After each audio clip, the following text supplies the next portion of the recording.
Dr. Sanjay Asrani, who's come from Duke's University, USA, to present his talk, how to manage normal pressure glaucomas. Truly, there are almost 1/3 in India as well, so I think it will be great to listen to you. Yes, thank you for your kind introduction, and thank you for the audience for staying awake despite a very nice lunch. Normal tension glaucoma is the biggest challenge we face in glaucoma management. First, to identify it, and second, how do you manage it?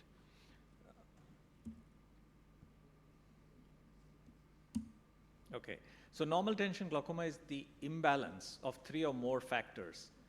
If there is intraocular pressure fluctuations of more than 3 millimeters of mercury in the normal range, low diastolic blood pressure, low cerebrospinal fluid pressure, but of course, provided a correct diagnosis is made.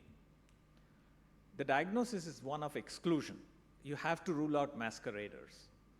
Masqueraders include any problems or abnormalities in fields or nerves in the presence of a normal pressure. And early stages of both primary open-angle glaucoma and narrow-angle glaucoma will masquerade as normal pressure glaucoma because the pressure spikes are less frequent in the early stages. What are the masqueraders of normal pressure glaucoma? Old burnt-out glaucoma, primary open-angle glaucoma with a false reading, such as fluid in the cornea due to LASIK, or corneal edema, current glaucomas, intermittent angle closure, early stages, active uveitis, because they don't produce aqueous humor, and chronic angle closure. The unusual suspects, these are vitamin B12 deficiency, neurosyphilis, optic atrophy, anomalous disc drusen, retinal diseases, or any brain mass or scar all along the optical pathway, all the way till the lateral geniculate body. So what are the questions that help me identify that this patient is more likely to have normal pressure glaucoma? Migraines. Do you have migraines? No. Did you have migraines? Yes, I did. So it depends on the question you ask. So you have to ask question correctly, because if you say, do you have migraines, they will say no. Usual blood pressure, if they say we don't know, but the medical doctor said they are very pleased with our blood pressure, that means it is low.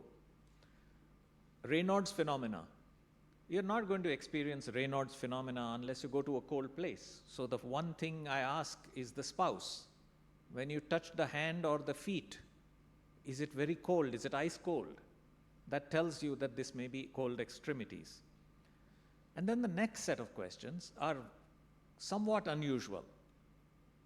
Do you take over-the-counter supplements like vitamins, bilberry, goji berry, and things like that? What is the waist circumference? Is it below 33 inches or more than 33 inches? Do you have other medical conditions? They will typically say no. No other medical conditions. The waist circumference will typically be below 33 inches, and they will be taking multiple vitamins, over-the-counter supplements, things like that. They don't experience thirst. They are unusual, and they exercise to an extreme. I don't know why, but they want to feel better.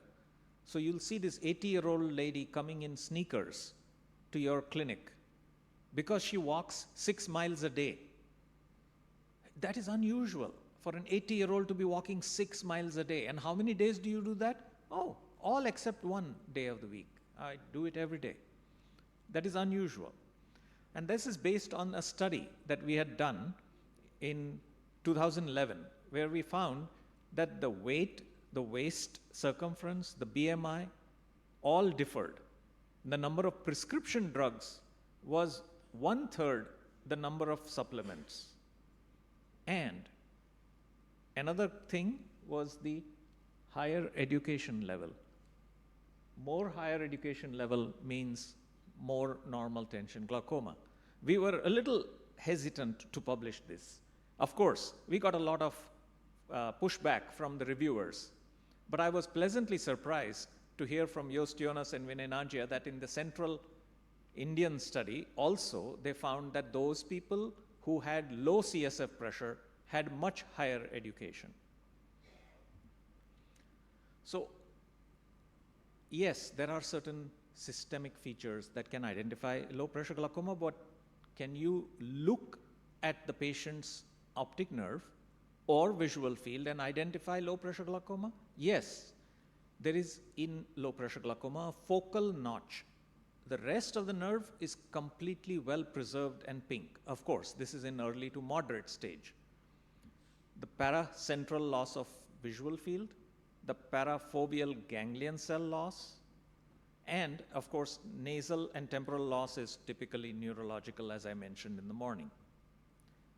This is a classic example of a disc which has a focal notch like here, and you see that the rest of the rim is completely intact. You see this focal notch right here, and the rest of the rim is completely intact.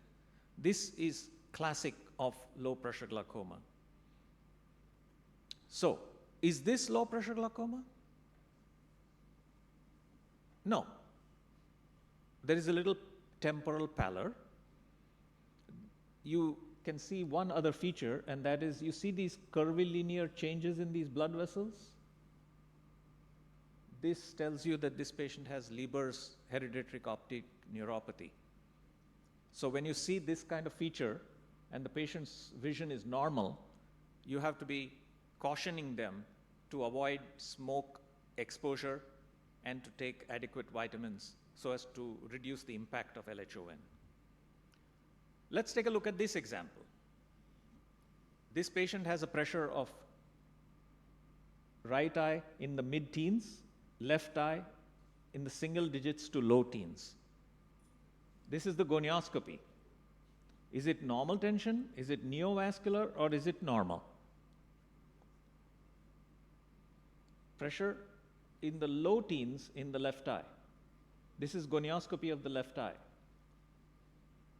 It's not normal tension glaucoma because the pressure is not fluctuating much.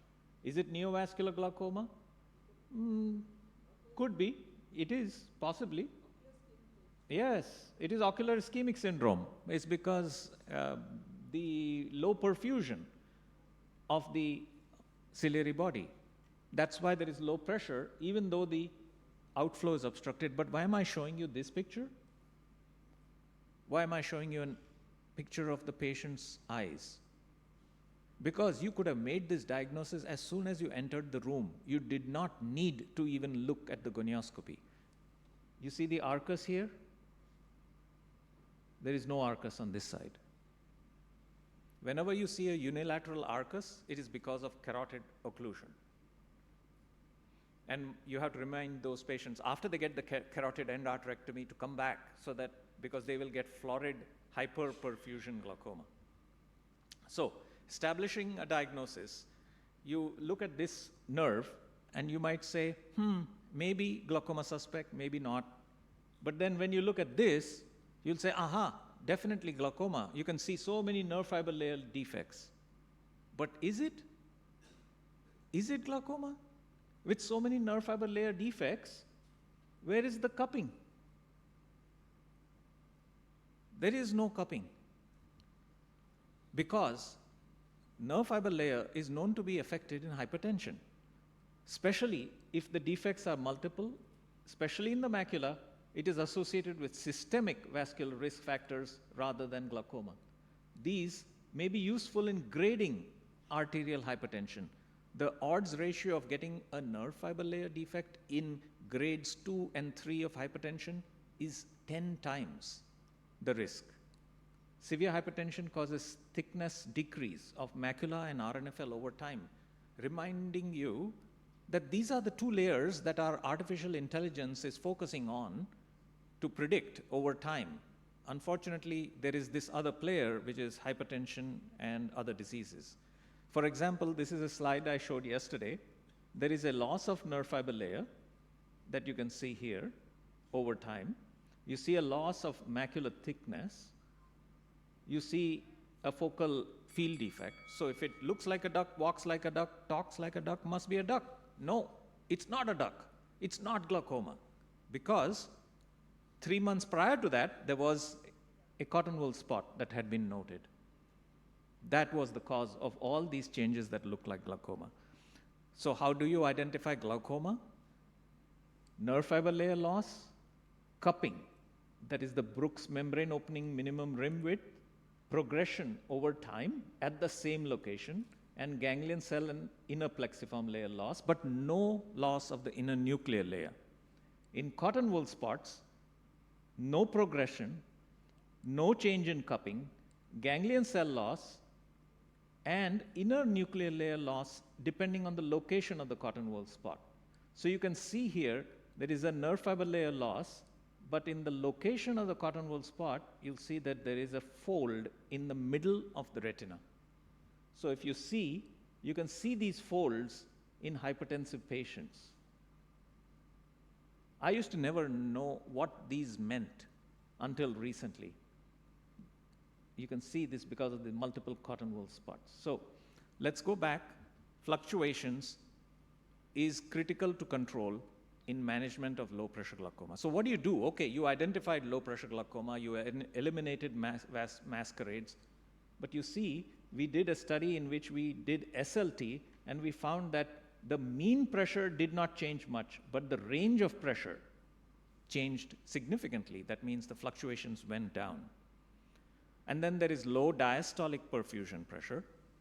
If you have less than 55, that is diastolic blood pressure minus intraocular pressure, it is a major risk factor for all these studies. Look at the number of patients that causes progression of glaucoma. CSF pressure, definitely. CSF pressure is completely dependent on BMI. If the body mass index is low, CSF pressure is low. So what do you do? Last conclusion, 2 slides. Tell them, avoid dehydration. Drink water throughout the day. You don't want them to be drinking 2 glasses in the morning and 3 glasses in the evening. That's like doing a water drinking test. You want them to keep drinking, sipping water through the day. Avoid weight loss. Any weight loss worsens hypotension and therefore causes low perfusion. Adequate salt, because typically the spouse has hypertension and so there is no salt being added to the diet. Reduce exercise intensity. Do they really need the hypertensives? If so, take it in the morning. Reduce fluctuation and make sure that the pressure is below 15, because if the diastolic is 70, 70 minus 15 already reaches 55. Flammer syndrome features help identify diagnosis. Patients who can maintain a stable IOP after TRAB or SLT have stability of disease. Patients will get significantly worse if they lose body weight. Any loss of tissue preceded by a disc hemorrhage, especially in the superotemporal part of the disc, is more critical for vision because it means that the patient will develop an inferoparacentral loss of vision, which is critical for reading. And we still don't understand the interplay between all these factors. Thank you very much.